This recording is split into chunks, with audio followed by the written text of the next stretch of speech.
So guys, for the first method, you're going to head it with search and type in view network connections. Click on it.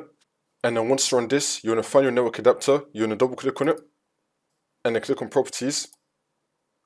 And then click on configure. And then once this comes up, you're going to click on power management. It's going to be saying allow the computer to turn off this device to save power. You're going to untick this box. You're going to untick this box right here and then click on OK. This should now fix your problem. If that's still not working, then for the next method, you're going to head it with search and type in edit power plan. Click on it. And then once you're on this, you're going to click on change advanced power settings.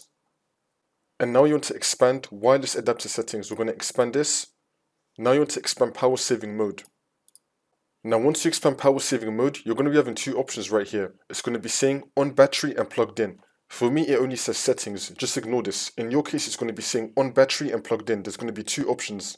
Now once you find on battery and plugged in, which is going to be right under this, you're going to set them both to maximum performance. So in your case, it's going to be saying on battery, set that to maximum performance, and then under it, it's going to be saying plugged in, also make that maximum performance as well. And then click on OK.